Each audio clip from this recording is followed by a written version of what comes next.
केंद्रीय कैबिनेट ने दी सार्थक पीडीएस स्कीम को मंजूरी। किए गए 3 प्रमुख सुधार। 80 करोड़ देशवासियों को होगा लाभ। राज्य कैबिनेट ने भी लगाई कई प्रस्तावों पर मुहर। मुख्यमंत्री हेमंत सोरेन ने की ग्रामीण विकास विभाग के कार्यों की समीक्षा। गांवों को सशक्त बनाने के लिए दिए कई महत्वपूर्ण निर्देश। पंचायती राज विभाग की भी समीक्षा।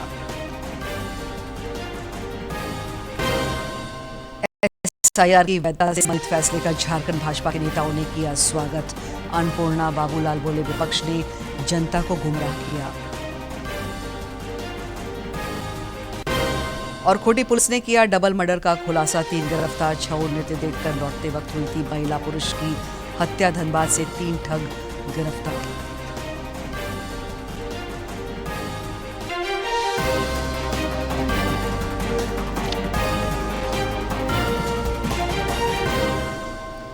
नमस्कार, खबरें झारखंड में आपका स्वागत है। मैं हूं दिव्या और अब समाचार विस्तार से।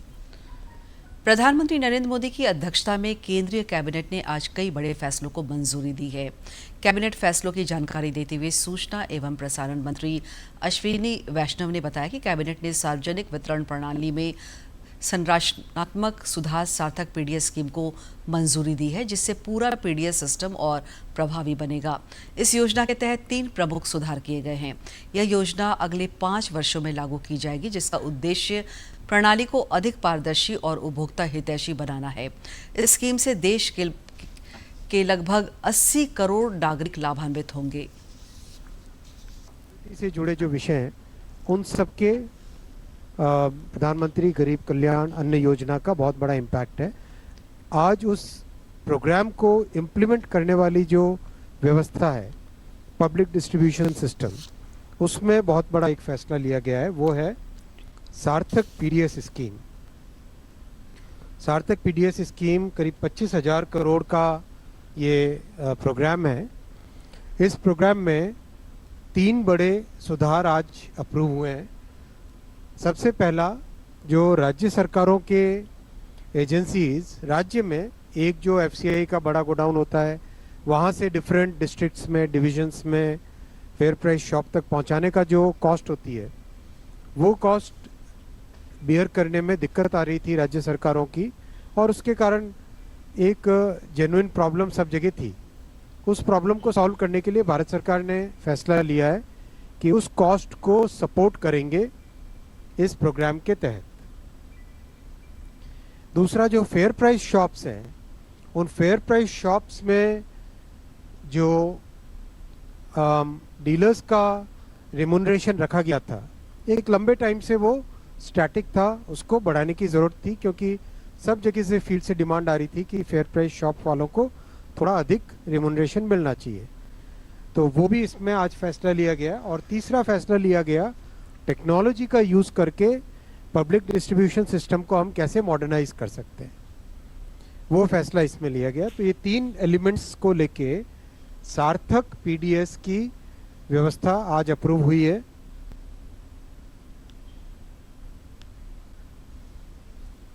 मुख्यमंत्री हेमंत सोरेन की अध्यक्षता में आज राज्य मंत्रिपरिषद की बैठक हुई। इस बैठक में कैबिनेट ने 39 महत्वपूर्ण प्रस्तावों को अपनी मंजूरी दी।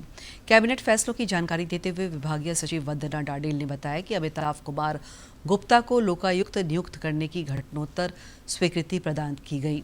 इसके अलावा राज्य सरकार के कर्मियों को महंगाई भत्ते में 2% वृद्धि करने का भी निर्णय मंत्रिपरिषद ने लिया है। राजभाषा विभाग से श्री अमिताभ कुमार गुप्ता, सेवानिवृत्त न्यायाधीश, झारखंड उच्च न्यायालय रांची को लोकायुक्त झारखंड के पद पर नियुक्त किए जाने के उपरांत घटनोत्तर स्वीकृति प्रदान किए जाने के संबंध में। कृषि पशुपालन एवं सहकारिता विभाग से जैविक खेती के प्रमाणीकरण की योजनांतर्गत 3 चरणों यथा प्रथम चरण वित्तीय वर्ष 26-27 से 2028-29, द्वितीय चरण 2027-28 से 29-30 तथा तृतीय चरण वित्तीय वर्ष 2028-29 से 30-31 तक क्रमशः 35,000 हेक्टेयर तथा 35,000 हेक्टेयर अर्थात 1.05 लाख हेक्टेयर हेतु 3 अरब 70 करोड़ 12,50,000 रुपये मात्र की लागत पर योजना की स्वीकृति एवं वित्त वर्ष 26-27 प्रथम चरण प्रथम वर्ष के लिए 42 करोड़ 87,50,000 रुपये मात्र की विमुक्ति की स्वीकृति। मुख्यमंत्री हेमंत सोरेन ने विभागों की समीक्षा के क्रम में आज ग्रामीण विकास विभाग, ग्रामीण कार्य और पंचायती राज विभाग की समीक्षा की। इस दौरान उन्होंने अधिकारियों को आवास निर्माण, महिला समूहों, मैया योजना की माताओं बहनों को समूहों से जोड़ने का निर्देश दिया।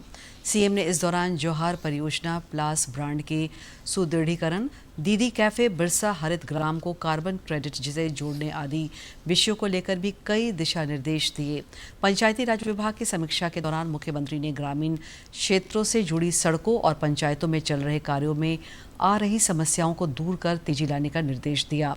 इस दौरान मुख्यमंत्री ने बरहेट पंचायत के सीएससी सेंटर के कर्मियों से वीडियो कॉन्फ्रेंसिंग के जरिए वस्तु स्थिति की जानकारी ली।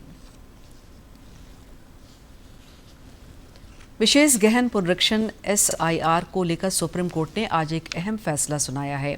सर्वोच्च न्यायालय ने स्पष्ट किया है कि एसआईआर प्रक्रिया पूरी तरह से चुनाव आयोग के अधिकार क्षेत्र में आती है और यह असंवैधानिक नहीं है। कोर्ट ने कहा कि वोटर लिस्ट का अपडेट चुनाव प्रक्रिया का महत्वपूर्ण हिस्सा है, जिसमें मृत व्यक्तियों के नाम हटाना और पात्र नए मतदाताओं को शामिल करना शामिल है। इस फैसले के साथ एसआईआर की वैधता को लेकर उठे सभी सवालों पर स्थिति स्पष्ट हो गई है। संवैधानिक बताया है। शीर्ष अदालत ने कहा कि एसआईआर कराना चुनाव आयोग के अधिकार क्षेत्र में आता है। मतदाता सूची में अपडेशन फ्री और फेयर इलेक्शन का ये हिस्सा है। केवल इस आधार पर एसआईआर की कार्रवाई को कानून के खिलाफ नहीं कहा जा सकता कि इसकी प्रक्रिया सामान्य वोटर वेरिफिकेशन प्रक्रिया से भिन्न है। सुप्रीम कोर्ट ने कहा कि निष्पक्ष चुनाव सिर्फ वोट डालने की प्रक्रिया तक सीमित नहीं होती। यानी कि सुप्रीम कोर्ट ने इस अधिकार को, जो कि इलेक्शन कमीशन का है, उसे सही और संवैधानिक ठहराया। साथ ही उन्होंने ये भी कहा कि सबसे महत्वपूर्ण आधार सही, भरोसेमंद और सटीक वोटर लिस्ट होती है। यानी कि वोटर लिस्ट की अपडेशन एक पारदर्शी चुनाव को स्थापित करती है। ऐसे में वोटर लिस्ट को अपडेट करना गलत नहीं माना जा सकता। साथ ही अपने फैसले में सुप्रीम कोर्ट ने यह भी कहा कि एसआईआर की प्रक्रिया में कोई गलती नहीं है। लोगों को अपनी जानकारी जोड़ने, सुधार करने और आपत्ति अपील करने के कई मौके दिए गए। सुप्रीम कोर्ट ने यह भी कहा कि अगर मतदाताओं से एसआईआर के दौरान अपने दस्तावेज या जानकारी देने के लिए कहा जाता है, तो इसका मतलब ये नहीं है कि उनके नागरिक वो यहाँ है या नहीं, इस तौर पर कोई दस्तावेज मांगा जा रहा है। यानी कि ये नहीं माना जाता कि वो यहाँ के नागरिक है या नहीं दस्तावेज जमा करने को। वहीं सुप्रीम कोर्ट ने यह भी कहा कि एसआईआर के नियमों में जो व्यवस्था है वो वाजिब है। नोटिस देना, जानकारी को सार्वजनिक यानी कि पब्लिक डोमेन में लेकर आना, जिन मामलों में शक हो उनकी व्यक्तिगत जांच करना और अपील का अधिकार देना, ये सभी मिलकर इस निष्पक्षता की शर्त को पूरा करते हैं। इसके साथ ही सुप्रीम कोर्ट ने यह भी कहा कि एसआईआर में जो दस्तावेज हैं उनकी सूची बनाई गई है, वो आमतौर पर लोगों के पास आसानी से होते हैं। पहले की तुलना में इस सूची को और बढ़ाया गया, यानी कि जिस दस्तावेज को स्वीकार किया जाता है एसआईआर की प्रक्रिया के लिए उसमें, और ताकि ज्यादा दस्तावेज स्वीकार किए जा सके, ना कि उन्हें सीमित किया जाए। तो वोटर लिस्ट अपडेट करना पारदर्शी चुनाव स्थापित करती है और इस लिहाज से ये इलेक्शन कमीशन ऑफ इंडिया के अधिकार क्षेत्र में आता है। वोटर लिस्ट अपडेशन चुनाव का बड़ा हिस्सा है। एसआईआर की वैधता से संबंधित फैसले का झारखंड भाजपा के नेताओं ने भी स्वागत किया है। गिरिडीह के मधुबन में आयोजित पार्टी के प्रशिक्षण वर्ग कार्यक्रम के दौरान केंद्रीय महिला एवं बाल विकास मंत्री अन्नपूर्णा देवी और नेता प्रतिपक्ष बाबूलाल मरांडी ने कहा कि विपक्ष ने एसआईआर के मुद्दे पर जनता को गुमराह करने का काम किया है। गिरिडीह के मधुबन में आयोजित 2 दिवसीय जिला प्रशिक्षण वर्ग में केंद्रीय महिला एवं बाल विकास मंत्री अन्नपूर्णा देवी शामिल हुई। उन्होंने कहा कि विशेष मतदाता पुनरीक्षण पर सुप्रीम कोर्ट का फैसला स्वागत योग्य है। हमेशा से जो न्यायालय का निर्णय आया है इसका स्वागत करते हैं। वहीं नेता प्रतिपक्ष बाबूलाल मरांडी ने कहा कि देश में विशेष मतदाता पुनरीक्षण पहली बार नहीं हो रहा। विपक्ष को भी राष्ट्रहित के मामले में सुप्रीम कोर्ट के निर्णय का स्वागत करना चाहिए। ये तो सिंपल बात है, लेकिन आप कुछ लोगों को जानबूझ करके समझ करके भी ना समझ बन रहे हैं, तो हाई कोर्ट दौरा कर रहे हैं, सुप्रीम कोर्ट जा रहे हैं। भाई कोई रॉकेट साइंस कोई ऐसा तो नहीं है कि इंजीनियरिंग की नहीं समझ में आता है, तो जानबूझ करके सिर्फ हंगामा खड़ा करना चाहते हैं। तो सुप्रीम कोर्ट ने वही निर्णय दिया भाई जो इलेक्शन कमीशन को जो करना चाहिए। सुप्रीम कोर्ट की ओर से विशेष मतदाता पुनरीक्षण पर दिए गए फैसले का स्वागत करते हुए भाजपा नेताओं ने इसे लोकतांत्रिक प्रक्रिया को मजबूत करने वाला निर्णय बताया है। गिरिडीह से रमेश प्रभाकर की रिपोर्ट। नेता प्रतिपक्ष बाबूलाल मरांडी ने कहा है कि प्रधानमंत्री के रूप में नरेंद्र मोदी के 12 साल का कार्यकाल बेमिसाल है। गिरिडीह के मधुबन में पत्रकारों से बातचीत करते हुए श्री मरांडी ने कहा कि मोदी जी का पूरा जीवन गरीबों को समर्पित है। देश विकसित भारत बने, आत्मनिर्भर बने, हम स्वावलंबी बने, उसके लिए आए दिन आप देखते होंगे देशवासियों के सामने वो आते हैं, बताते हैं हम कैसे कर सकते हैं। एक सामान्य व्यक्ति भी देश के लिए क्या योगदान दे सकते हैं, देश को आत्मनिर्भर बनाने में वो कैसे सहयोग कर सकते हैं, वो भी वो रास्ता बता। सिर्फ प्रधानमंत्री ही देश के लिए नहीं, देश के लिए उसको करते हैं राष्ट्र पुरुष, राज ऋषि कह सकते हैं। वे अपने लिए नहीं, दधीची ने जैसे अपनी हड्डी को गला दिया, वैसे देश के प्रधानमंत्री नरेंद्र मोदी सर्वस्व जिसको बोलते हैं, जब से मुख्यमंत्री से लेकर के प्रधानमंत्री यानी कुल मिलाकर के अब तो 25 साल, कभी हमने नहीं सुना कि उन्होंने कोई छुट्टी मना रहे होंगे। राज्य के स्वास्थ्य मंत्री डॉक्टर इरफान अंसारी ने राज्य में प्रेस वार्ता कर नेता प्रतिपक्ष बाबूलाल मरांडी पर निशाना साधा। उन्होंने कहा कि श्री मरांडी ने स्वास्थ्य विभाग में एक्सपायरी दवा और एम्बुलेंस खरीद में घोटाले का आरोप लगाते हुए सीबीआई जांच की मांग कर रहे हैं। स्वास्थ्य मंत्री ने इस पर कड़ी प्रतिक्रिया व्यक्त करते हुए कहा कि प्रमाण के आधार पर बाबूलाल मरांडी आरोप लगाते हैं तो इसकी जांच की जाएगी। इस दौरान उन्होंने राज्य में स्वास्थ्य व्यवस्था को सुदृढ़ बनाने पर जोर दिया। इनकी बातों में कोई सत्यता नहीं है। उन्होंने कहा कि 251 एम्बुलेंस जो है एनएचएम में पड़ा है, पुराना एम्बुलेंस पड़ा है। तो मैं चुनौती देने के लिए आया हूं बाबूलाल मरांडी जी को कि बाबूलाल मरांडी जी, आप एक गरिमामय पद पर है और इस तरह की हल्की बातें आप नहीं करें। आपको बताना होगा कि 251 एम्बुलेंस कहां पर है, किधर है और कहां रखा गया है, बताना होगा आपको। देश के कई हिस्सों में तापमान में लगातार वृद्धि के बीच प्रधानमंत्री नरेंद्र मोदी देशवासियों से गर्मी से बचाव के लिए सावधानी बरतने की अपील की है। सोशल मीडिया प्लेटफॉर्म पर उन्होंने कहा कि इस मौसम में पर्याप्त मात्रा में पानी पीते रहें, खुद को हाइड्रेटेड रखें और घर से बाहर निकलते समय पानी अवश्य साथ रखें। आग बरस रही है और जमीन तप रही है। उत्तर भारत से लेकर मध्य और पश्चिम भारत तक सूरज आग उगल रहा है। दिल्ली, यूपी, राजस्थान और महाराष्ट्र, तेलंगाना समेत कई राज्यों में लू ने लोगों का जीना मुहाल कर दिया है। कई राज्यों में तापमान 45 डिग्री सेल्सियस के पार पहुंच गया है, जिससे रोजमर्रा की जिंदगी प्रभावित हो रही है। ऐसे में केंद्र और राज्य सरकारें लगातार स्वास्थ्य संबंधी एडवाइजरी जारी कर रही हैं। हालात की गंभीरता को देखते हुए प्रधानमंत्री नरेंद्र मोदी ने भी देशवासियों से सतर्क रहने की अपील की है। पीएम ने अपने सोशल मीडिया प्लेटफॉर्म एक्स पर गर्मी से बचाव के उपाय और प्रियजनों के साथ साथ पशु पक्षियों का खास ख्याल रखने की सलाह देते हुए लिखा कि देश के अलग अलग हिस्सों में तापमान लगातार बढ़ रहा है और इसके साथ ही दैनिक जीवन में गर्मी से होने वाली कई कठिनाइयां भी बढ़ रही हैं। कृपया स्वयं को हाइड्रेट रखें, घर से बाहर निकलते समय पानी साथ रखें। ऐसे मौसम में आपकी संवेदनशीलता भी बहुत बड़ा सहारा बन जाती है। यदि संभव हो तो किसी प्यासे व्यक्ति को 1 गिलास पानी अवश्य दें। मैं ऐसे लोगों की सराहना भी करूंगा जो अपने घरों के और दुकानों के बाहर मटके में जल रखते हैं ताकि कोई भी उनसे पानी पी सके। पीएम ने आगे लिखा कि जब भी संभव हो अपने माता पिता, दादा दादी, नाना नानी और अन्य प्रियजनों को फोन कर उनका हालचाल अवश्य पूछें। उन्हें पर्याप्त पानी पीने, दोपहर की तेज धूप में बाहर न निकलने और जितना हो सके आराम करने की सलाह दें। पीएम ने आगे सलाह दी कि इस प्रचंड गर्मी में हमें अपने आसपास के पशु पक्षियों को भी नहीं भूलना चाहिए। अपने घर, बैल्कनी, छत, दुकान या ऑफिस के बाहर पानी से भरा एक छोटा सा बर्तन रखना भी किसी प्यासे पक्षी के लिए जीवन दान बन सकता है। आइए इन कठिन दिनों में पूरी संवेदनशीलता और करुणा के साथ एक दूसरे का ध्यान रखें। वहीं मौसम विभाग ने दिल्ली के कुछ हिस्सों में लू चलने का येलो अलर्ट जारी किया है। दिल्ली में अधिकतम तापमान 43 से 45 डिग्री से बीच रहने की संभावना है। विभाग ने आज महाराष्ट्र के अमरावती, वर्धा और चंद्रपुर जिलों के लिए लू का रेड अलर्ट जारी किया है। नागपुर, गढ़चिरौली और अकोला जिलों के लिए ऑरेंज अलर्ट जारी किया गया है। नागपुर में कल 45 डिग्री सेल्सियस तक तापमान दर्ज किया गया।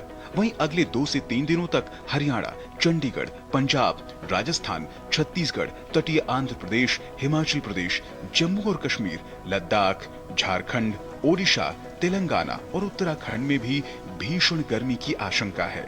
इस भीषण गर्मी में बचाव ही उपाय है।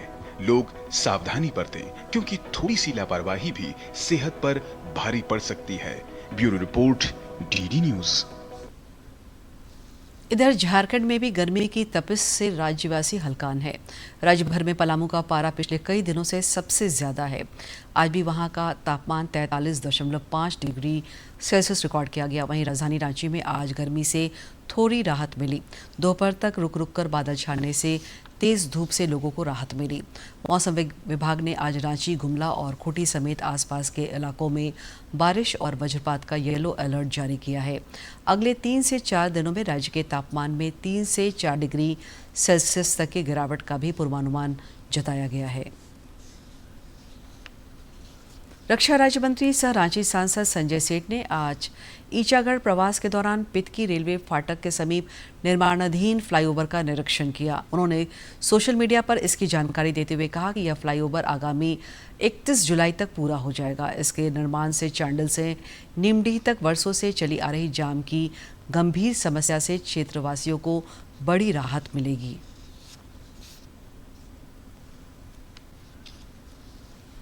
भाजपा नेताओं ने रांची जिला अंतर्गत चान्हो थाना क्षेत्र के कदमटोली गांव जाकर एक परिवार के सदस्यों से मुलाकात की। इस परिवार के सदस्यों के साथ पिछले दिनों समुदाय विशेष के लोगों द्वारा मारपीट की गई थी। परिवार से मिलने वालों में पार्टी के प्रदेश उपाध्यक्ष नीलकंठ सिंह मुंडा समेत अन्य लोग शामिल थे। इस मौके पर श्री मुंडा ने कहा कि प्रशासन द्वारा घटना के 3 दिनों बाद भी दोषियों को गिरफ्तार नहीं किया जाना दुखद है। यह कमेटी अपनी रिपोर्ट प्रदेश अध्यक्ष आदित्य प्रसाद साहू को भी सौंपेगी। भाजपा के प्रदेश प्रवक्ता प्रतुलनाथ शाहदेव ने घुसपैठियों के मुद्दे पर चिंता व्यक्त की है। रांची स्थित भाजपा कार्यालय में उन्होंने कहा कि झारखंड पश्चिम बंगाल से भाग रहे अवैध घुसपैठियों का नया सुरक्षित ठिकाना बनता जा रहा है। उन्होंने राज्य सरकार से अविलंब राज्य के सीमावर्ती जिलों में अवैध घुसपैठियों के लिए डिटेंशन सेंटर बनाने की मांग की। सीमावर्ती इलाकों की तो बड़े पैमानों पर आपकी ही चैनलों में, आपके ही समाचार पत्रों में खबरें आ रही हैं कि जो इलीगल माइग्रेंट्स हैं, मुस्लिम घुसपैठिए हैं, अवैध, वो झारखंड की सीमा में पनाह लेने की कोशिश कर रहे हैं। तो हम मांग करते हैं माननीय मुख्यमंत्री जी से कि झारखंड को अवैधियों का, अवैध मुस्लिम घुसपैठियों का सेफ जोन नहीं बनने दें, क्योंकि जो अवैध मुस्लिम घुसपैठी है ना, उनको पता है ये सरकार पूरे तरीके से तुष्टीकरण में लिप्त है। इन घुसपैठियों को झारखंड सरकार से अपना अपना सरकार वाली फीलिंग आती है। इसलिए मुख्यमंत्री जी से हमारी अपील है कि वो ढूलम ढूल रवैया छोड़े, हल्के में बातों को नहीं लें और तत्काल जामताड़ा में, तत्काल दुमका में, साहिबगंज में, पाकुड़ में डिटेंशन सेंटर्स की स्थापना करें। झारखंड प्रदेश कांग्रेस कमेटी ने आज देश के प्रथम प्रधानमंत्री पंडित जवाहरलाल नेहरू की पुण्यतिथि मनाई। रांची के श्रद्धानंद रोड स्थित प्रदेश कांग्रेस कार्यालय में आयोजित कार्यक्रम में कांग्रेस नेताओं और कार्यकर्ताओं ने पंडित नेहरू को याद किया। इस मौके पर प्रदेश कांग्रेस अध्यक्ष केशव महतो कमलेश ने उनके चित्र पर श्रद्धासुमन अर्पित कर श्रद्धांजलि दी। इस मौके पर प्रदेश अध्यक्ष ने कहा कि जवाहरलाल नेहरू आधुनिक भारत के निर्माता थे। उनके पद चिन्हों पर चलकर ही हम उन्हें सच्ची श्रद्धांजलि अर्पित कर सकते हैं। खूंटी जिले के साइको थाना क्षेत्र में आयोजित छऊ नृत्य मेले के दौरान हुए डबल मर्डर मामले का पुलिस ने पर्दाफाश कर दिया है। इस दोहरे हत्याकांड में शामिल मुख्य आरोपी समेत 3 आरोपियों को गिरफ्तार कर पुलिस ने जेल भेज दिया है। पूरा मामला साइको थाना क्षेत्र के जिउरी बड़ाटोली के रहने वाले 17 वर्षीय युवक और युवती की हत्या से जुड़ा हुआ था। मामले का खुलासा करते हुए खूंटी के एसपी ऋषभ गर्ग ने बताया कि आपसी विवाद और आवेश में आकर इस हत्याकांड को अंजाम दिया गया था। थाना क्षेत्र अंतर्गत एक अप्रिय घटना घटी थी, जिसमें कि एक लड़का जिसकी की उम्र लगभग 17 वर्ष थी और एक लड़की जिसकी की उम्र लगभग 17 वर्ष थी, इनका आपस में पूर्व से जान पहचान था। इनकी हत्या हो गई थी। इनकी हत्या करने में अज्ञात अपराध कर्मियों की बात संलिप्तता की सामने आई थी। इसी के लिए अनुसंधान में हम लोगों ने एक विशेष टीम का गठन किया और लगातार हम लोग टेक्निकल एविडेंस कलेक्ट कर रहे थे और जो गुप्तचर के माध्यम से सूचना एकत्रित करनी होती है उसका भी प्रयास लगातार जारी था। उसमें हम लोगों को कल एक ब्रेक थ्रू हासिल लगा, जिसमें कि एक व्यक्ति जिसने कि ये घटना को अंजाम दिया था उसको भी हम लोगों ने गिरफ्तार किया और 2 लोग और थे जिनका की रोल था कि इन्होंने वो लाशें जो थी उनको एक जगह से उठा करके दूसरी जगह पे ट्रांसपोर्ट किया था। उनको भी हम लोगों ने अरेस्ट किया है और अब हम लोग उनको न्यायिक अभिरक्षा में भेज रहे हैं। धनबाद के मैथन ओपी क्षेत्र में साधु का भेष बनाकर पहुंचे 3 ठगों ने पूजा पाठ और टोना टोटका के नाम पर एक महिला से सोने के गहने और नकदी ठग ली। आरोपियों ने गहनों को कपड़े में बांधने का नाटक कर महिला को झांसे में लिया और फरार हो गए। कुछ देर बाद शक होने पर महिला ने शोर मचाया, जिसके बाद ग्रामीणों ने पीछा कर ऑटो से भाग रहे तीनों आरोपियों को पकड़ लिया। सूचना मिलने पर मैथन पुलिस मौके पर पहुंची और तीनों को हिरासत में लेकर थाना ले गई। पुलिस अब आरोपियों के आपराधिक रिकॉर्ड और क्षेत्र में हुई अन्य घटनाओं से उनके संबंध की जानकारी जांच कर रही है। साथ में अकेले थे। कितना आदमी आया था? ये लोग 2, पहले एक आया, उसके बाद दूसरा आया, तो फिर हम तीसरा को हम नहीं देखे थे, हम 2 ही को देखे थे। 2 ही को घर में घुसा था। आपका मन माइंड कुछ बात कर क्या? हमको कुछ समझ में नहीं आया। जैसा बोलते गया कि तुम्हारा वो सुहाग अच्छा रहेगा, तुम्हारा सुहाग का कुछ खराबी नहीं होगा, तुम्हारा बच्चा उन्नति करेगा, तुम्हारा सब कुछ अच्छा है, तुम दिल की अच्छी है, तुम किसी का खराब नहीं करती है। और अब कुछ खबर राज्य के विभिन्न जिलों से फटाफट अंदाज में।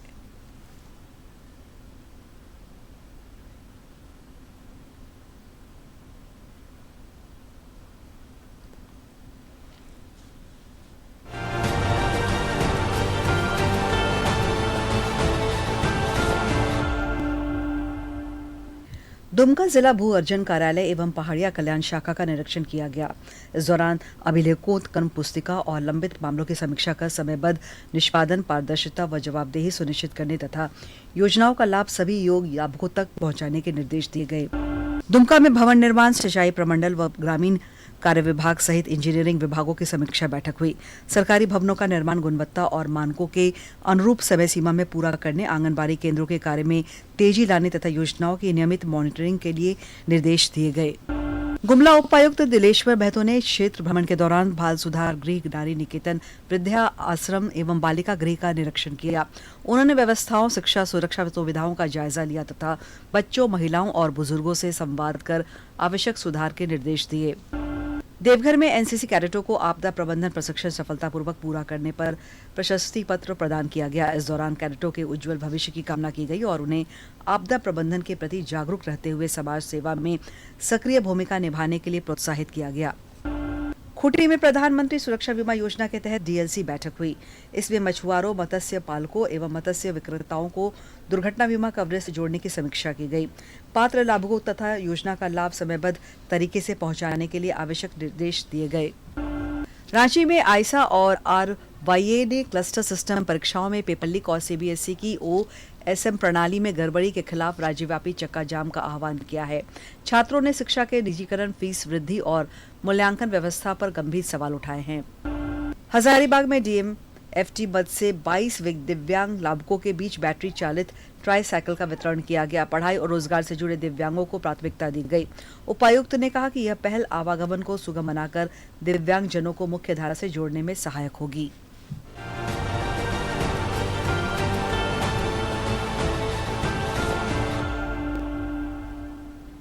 प्रधानमंत्री नरेंद्र मोदी इस महीने की 31 तारीख को आकाशवाणी से मन की बात कार्यक्रम में अपने विचार साझा करेंगे। यह इस मासिक रेडियो कार्यक्रम की 134वीं कड़ी होगी। आम लोग भी टोल फ्री नंबर 1800117800 पर कार्यक्रम के लिए अपने विचार और सुझाव भेज सकते हैं। सुबह के 11 एक साथ होता है पूरा देश सुनने मन की बात। मेरे प्यारे देशवासियों, नमस्कार। मन की बात में आप सबका स्वागत है। यह होती है मैं नहीं हम की बात, सामूहिकता की शक्ति के साथ, मोदी जी के साथ देश का संवाद और जन जन से सीधा जुड़ाव। साथ आते हैं करोड़ों दिल और होती है देश के छोटे कस्बों गांव में उभरते इनोवेटिव आइडियाज की बात। अपनी सेवा से समाज बदलने में जुटे साइलेंट हीरोज की बात। भाषा और परंपरा, विज्ञान और विरासत की बात। विदेश में भारतीय संस्कृति की बात। अन्नदाता की मेहनत, नारी शक्ति की लगन, खेल का जज्बा, युवाओं की आकांक्षा, भारतीय श्वान से लेकर पेड़ और प्रकृति की बात, योग और आयुर्वेद से आरोग्य की बात, स्वच्छता से लेकर हर घर तिरंगा की बात। आत्मनिर्भर बनते, विकसित होते, विश्व बंधु भारत की बात। मन की बात, जिसमें है एक भाव, नेशन फर्स्ट, जहां हर कहानी बनती है किसी और के लिए हौसला। बात देश की, सबके मन की। मेरे लिए मन की बात ये एक कार्यक्रम नहीं है, मेरे लिए एक आस्था, पूजा, व्रत है। तभी तो रहता है इंतजार आए महीने का आखिरी रविवार और देश कहे चलो सुने मन की बात, आकाशवाणी और दूरदर्शन के नेटवर्क पर। अंत में मुख्य समाचार एक बार फिर।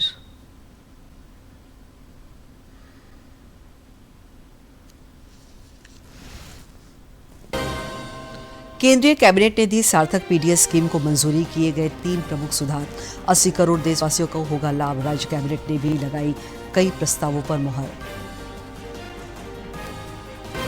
मुख्यमंत्री हेमंत सोरेन ने की ग्रामीण विकास विभाग के कार्यों की समीक्षा। गांवों को सशक्त बनाने के लिए दिए कई महत्वपूर्ण निर्देश। पंचायती राज विभाग की भी समीक्षा।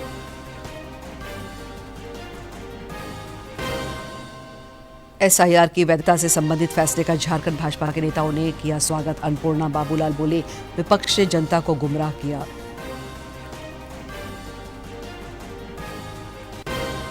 और खूंटी पुलिस ने किया डबल मर्डर का खुलासा। 3 गिरफ्तार। छऊ नृत्य देखकर लौटते वक्त हुई थी महिला पुरुष की हत्या। धनबाद से 3 ठग गिरफ्तार।